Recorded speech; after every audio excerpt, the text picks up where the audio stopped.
Hemos estado estudiando ese texto y hoy día quiero que hacemos énfasis en los momentos en nuestras vidas cuando verdaderamente el Señor nos está llamando a venir hacia Él. Quiero comenzar contándoles que anoche tuve el privilegio de ir a un concierto de Casting Crowns. Casting Crowns es un grupo en inglés de música cristiana que ya tiene mucho tiempo de existir. Y lo que más me encanta de ese grupo son las letras de su música. Tiene una profundidad de teología que siempre me toca. Y mientras estuve en el concierto ayer, me di cuenta del por qué el mensaje de estas canciones son tan profundos para mí. El mayor cantante, el principal, pues, es un señor ya mayor que antes de cantar contó un poquito de su historia y nos dijo lo siguiente. Primero dijo que él creció en una iglesia pequeña bautista en Georgia, un estado del sur de este país, y que su papá y toda la gente a su alrededor tenía la capacidad de cantar. Entonces él igual se ponía a la par de su papá y cantaba en el servicio. Dice que toda la iglesia cantaba, hasta la gente que limpiaba cantaba. Era algo que era muy... Dice que cuando llegó a los 19 años, aprendió una lección muy fuerte. Él no había cultivado la práctica él mismo de leer las historias de Jesús por sí solo. No había practicado escuchar y afinar su oído hacia Jesús. Entonces, como él dijo, la oscuridad comenzó a taparme. Quiero que ustedes reflexionen de los momentos en tu propia vida que la oscuridad de la vida comienza a tapar tu capacidad de ver. Pues dice él que gracias a Dios en ese momento él comenzó a meterse, a entender qué decía Jesús de él. Él dice, yo sabía que por mis actos y por mis decisiones, yo sabía qué decía la iglesia de mí, qué pensaba mi familia de mí, qué pensaba mi vecino, la mujer que no quería estar conmigo. Yo sabía qué pensaba todo lo demás. Pero comencé a estudiar qué pensaba Jesús de mi persona. Dice que le cambió la vida. Y de allí creció y llegó a ser pastor de los jóvenes. Siendo pastor de los jóvenes, dice él, que él comenzó a ver que muchos de los jóvenes no tenían la capacidad de ver esas historias de Jesús y aplicarlo a su vida. Y era como que la escritura pasaba encima sin penetrar a lo profundo. Entonces él comenzó a usar su don de cantar para escribir canciones que llegaban al grano del corazón de los jóvenes.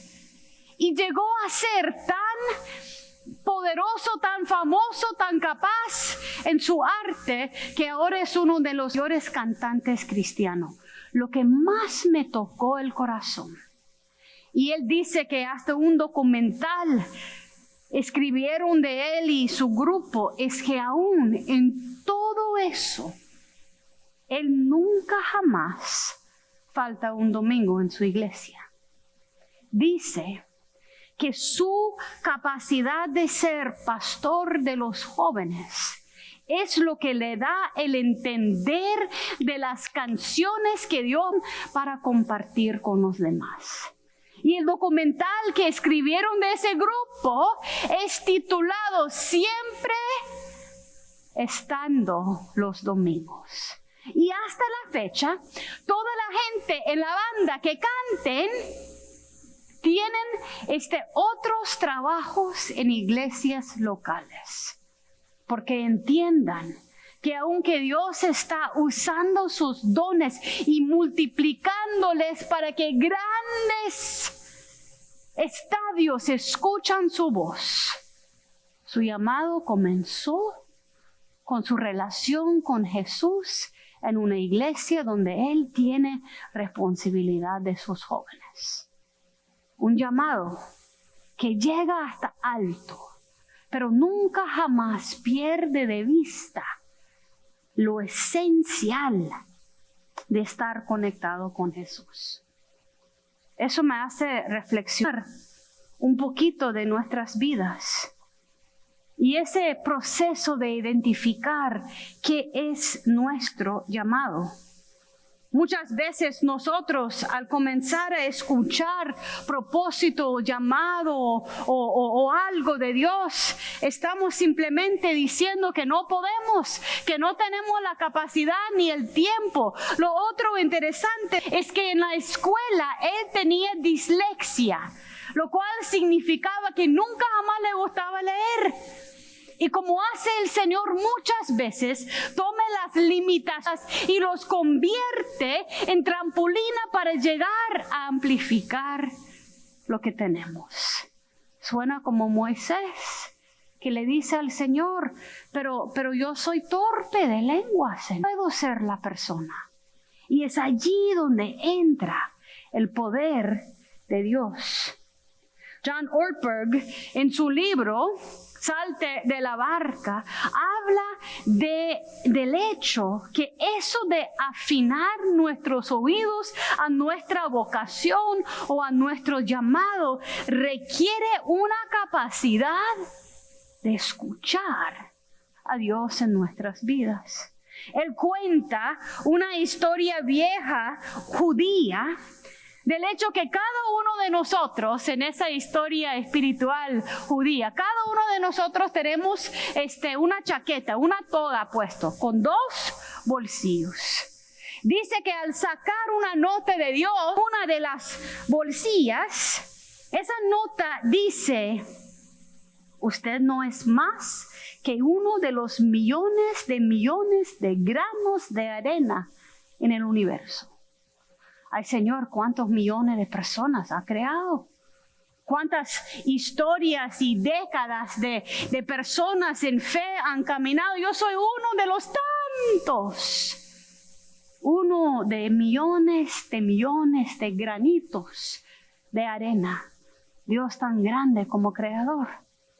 Dice el relato judío que hay que poner ese papelito de vuelta en tu bolsillo. Saca el otro. El otro papel en la otra bolsilla dice lo siguiente. Dios hizo el universo solamente para ti.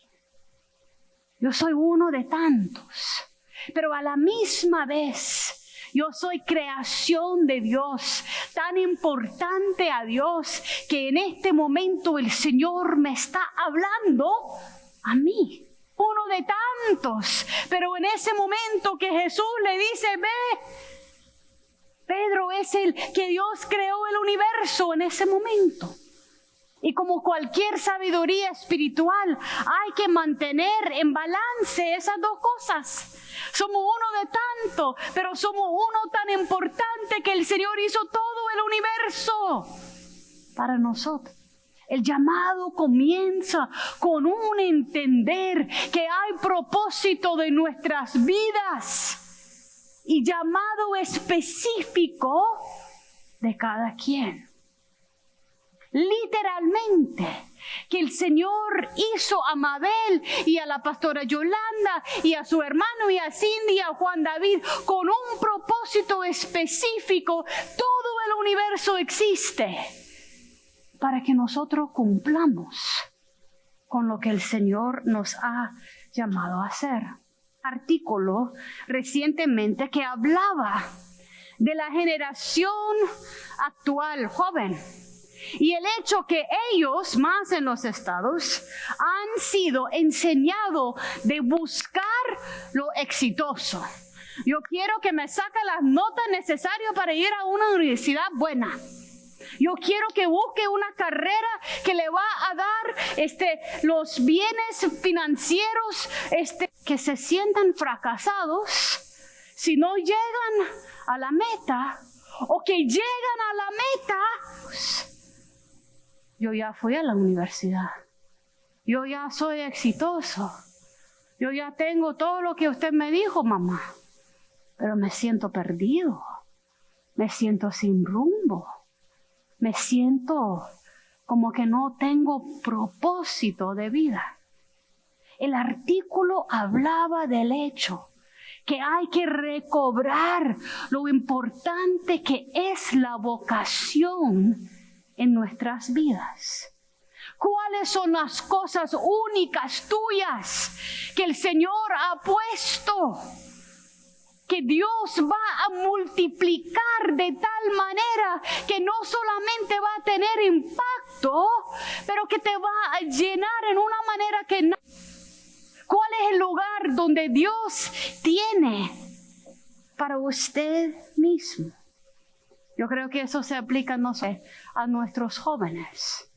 Cuando nosotros llegamos al punto de creer que no es posible tener una vocación, que solamente debemos de buscar el éxito, cerramos nuestros oídos a Dios. Muchas veces son nuestras propias limitaciones que nos hace dejar de escuchar a Dios. Tenemos un falso entendimiento. Llamado se afina sin fallas.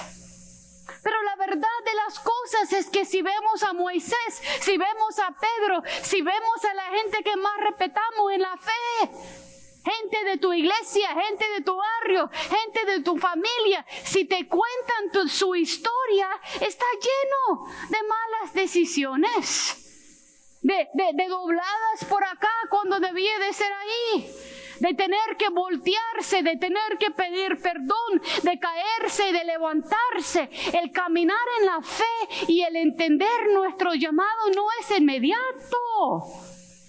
Es un caminar de la vida con Dios. Si nosotros nos enfocamos simplemente en Mateo 14, a Pedro, y Pedro fue tan fiel que saltó de la barca y caminó, perdemos de vista a Pedro, incluyendo el hecho que unos cuantos momentos después comienza a hundirse. Y eso no significa que no tiene llamado Pedro, significa que parte de una vocación, parte de un llamado es estar en una relación con Cristo de tal manera que estamos caminando, aprendiendo, cayendo, levantándonos y creyendo todavía en lo que Dios tiene por nosotros. Si vamos al texto de Éxodo, es muy interesante examinar qué pasó entre Dios y Moisés.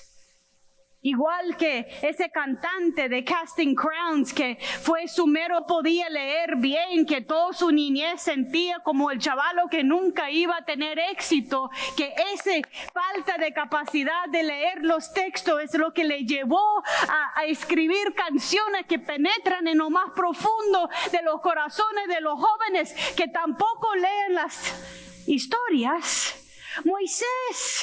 Moisés creció en la casa de Faraón, pero no era de Egipto. Toda la vida se sentía diferente, adoptado, poquito menos. Y fue la misma cosa de sus limitaciones que Dios usa. Y Dios le dice a Moisés, yo voy a usarte a usted para liberar mi pueblo. ¿Quién va a hacer la liberación? Dios a través de Moisés. Cuando enfrentamos nuestras limitaciones, creemos el cuento del diablo, que son indicación que no podemos ser usados. Cuando más bien son momentos en los cuales el poder de Dios entra de una manera tan profunda que nos remarca que el hecho que estamos actuando en el poder de Dios, no nuestro propio poder. John Ortberg dice, si usted en tu vida, si yo en mi vida no estoy haciendo algo que requiere la fuerza de Dios, no estoy tomando los riesgos suficientes para seguirle. Si todo lo que yo estoy haciendo en mi vida, yo lo puedo hacer en mi propia fuerza, ¿dónde está mi fe en práctica? Pero un llamado, una vocación, requiere tomar pasos de actuar junto con el poder que solamente tiene Dios. ¿Pedro podía caminar sobre el agua sin Jesús? Por supuesto que no. Entonces en ese texto de Éxodo con Moisés comentando con Dios, es que no me van a escuchar, es que no me van a oír, es que no van a creer que usted me habló, es que yo sé que piensa mi familia de mí, es que yo sé que dicen de mí en la comunidad, es que yo sé.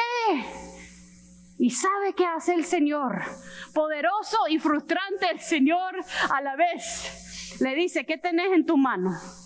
Una vara, dice Moisés. Señor, tíralo pues. Tira la vara al suelo y ¿qué pasa? ¿Se convierte en qué cosa?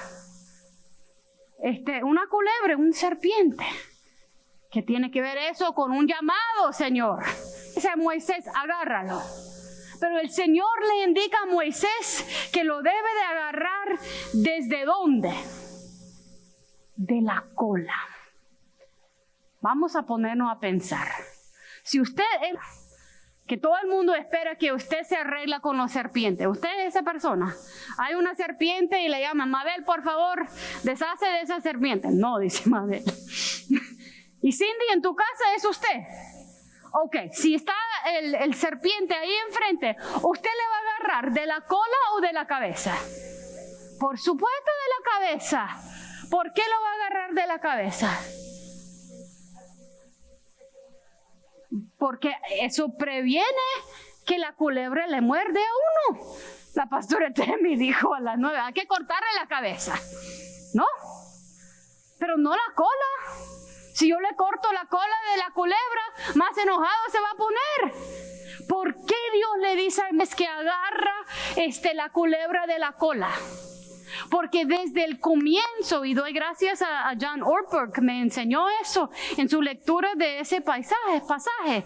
Él estaba enseñando a Moisés desde el comienzo que aun cuando agarramos los elementos en nuestro llamado, no estamos en control.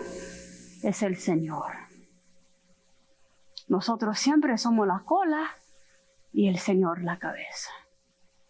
Aún de nuestros propios llamados, agarra la culebra de la cola. Y Moisés se agacha, extiende la mano, agarra la culebra y ¿qué pasa? ¿Le pica? ¿Le muerde? No.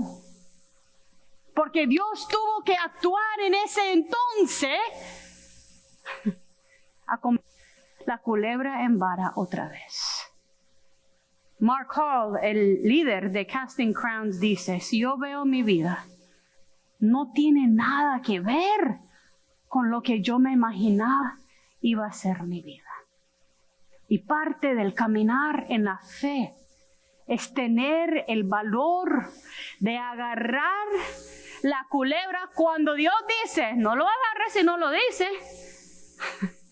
Agarrar sabiendo que usted y yo no estamos en control y permitir que el Señor nos dirige en los pasos siguientes. Hay que creer. Lo lindo es que Moisés no está convencido. Muy bonito tu ejemplo, Dios, todavía no lo creo. Entonces el Señor le dice, ok, métese la mano, la saca, tiene lepra, métele otra vez, la saca y está sana. Una tercera señal, una segunda señal. Tampoco, dice Moisés. Ok, le dice el Señor, una tercera. Agarre agua del río, derrame ese agua enfrente del faraón y se va a convertir en sangre. Lo lindo del texto, porque nos muestra qué es un llamado auténtico y qué significa estar en diálogo con Dios. En el verso 10, Moisés como dice, ok, suficiente con Dios. Señor le dice, yo nunca he sido hombre de fácil palabra, ni antes ni ahora, y hables con este siervo tuyo. Y es que yo soy muy lento para hablar y mi lengua es muy torpe. ¿Cuántas veces cuando el Señor te está motivando a algo, uno está diciendo, es que no me está escuchando? Y llega al final y el Señor le responde a Moisés, ¿y quién le dio la boca? ¿Y quién hizo al mudo o al sordo, o al que ve o al que no ve? ¿Acaso no soy yo el Señor? Así que ya anda y yo estaré en tu boca y te enseñaré lo que tengas que decir. Y aún así, en el verso 13, ¿qué dice Moisés? Ay, Señor, por favor, envíe otro. Envíe otro.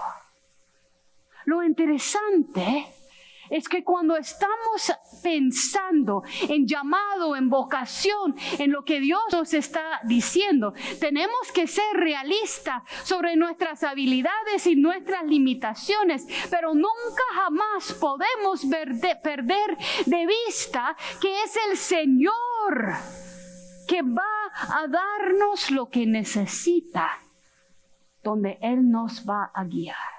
Está pidiendo todo lo que soy, todo lo que hago con mi vida, todo lo que yo puedo, a ti te doy gloria y honra, Señor. Y eso es lo que me toca tanto de ese cantante de Casting Crown. Y cada uno de su equipo que cantan tienen que estar en su iglesia los domingos para recordar quiénes son y a quién es la gloria. ¿Qué testimonio eso? Dice el Salmo 19 que el sol cual de tálamo se levanta alegre por hacer su recorrido. Por supuesto, Moisés cuando está hablando con el Señor no está tan alegre, pero usted y yo sabemos cuando llegamos a ese punto en nuestras vidas donde podemos ver nuestro propósito de tener una plática o nuestra razón de estar en ese lugar, nos da una alegría lindo de saber, Señor, aquí me tiene por una razón, no es por nada. Y no pierden de vista, a veces pensamos que la razón por ser es porque es grande. A veces las razones de Dios son mucho más modestos y profundos.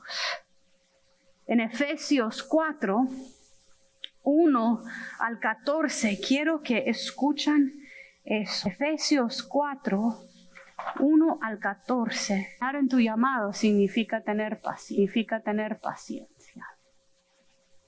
Cuando te ponen contra la pared, hay que buscar cómo mantener la unidad. Cuando están diciendo barbaridades, hay que reconocer que nuestro llamado, como personas que hemos sido llamados por Dios, es no distraernos en todo lo malo, es buscar la unidad que Cristo trae. Así que vamos a concluir con eso. Muchas veces nosotros nos enfrascamos en sentir que no tenemos suficiente fe para tener llamado. ¿Ha pensado en algún momento, Señor, yo no tengo esa fe? Yo no soy Moisés, yo no soy Pedro, yo no puedo hacer eso. John Ortberg dice, olvídese de esa pregunta de la fe.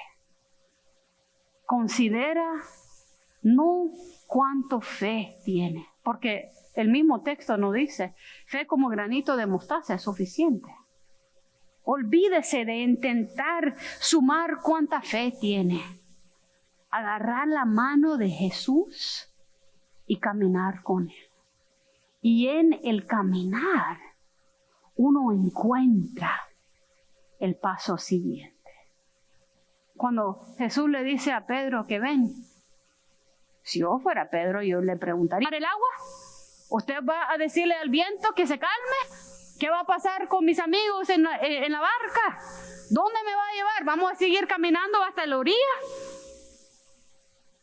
Es un solo paso. Tomar el paso siguiente.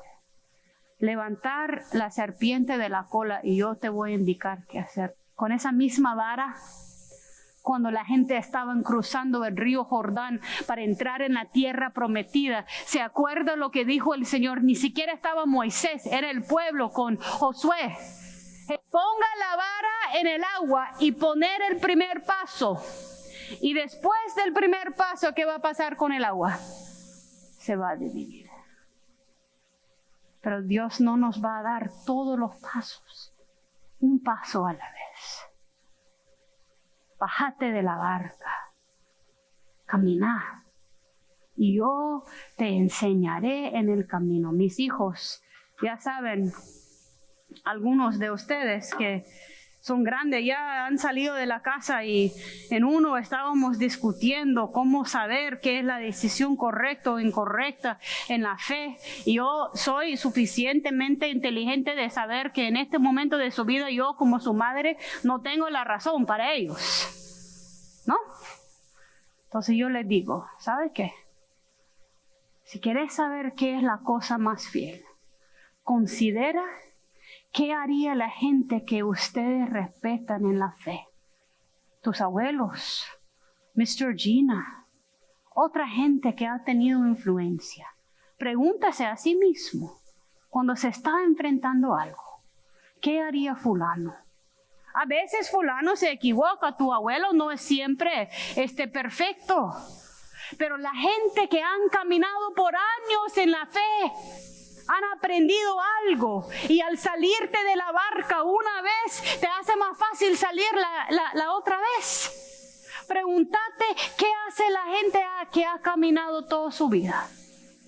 Y allí no va a encontrar tu camino, porque tu camino es diferente. Pero va a encontrar el ejemplo de una vida fiel, encontrando llamado sobre los años. Que seamos el pueblo que responde al llamado de Jesús en nuestras vidas. Amén. Tu voz me llama a las aguas, donde mis pies pueden fallar.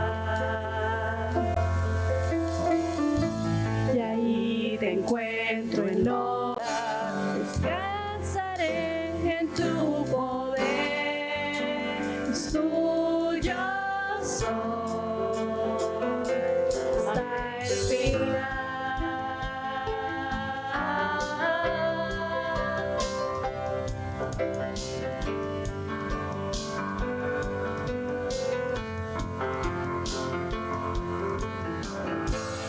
Gracia abunda en la tormenta, tu mano, Dios, me guiará. Cuando hay temor en mi camino, tú eres fiel y no cambiarás. Y a tu nombre clamaré, en ti mis ojos fijaré, en tempestad descansaré.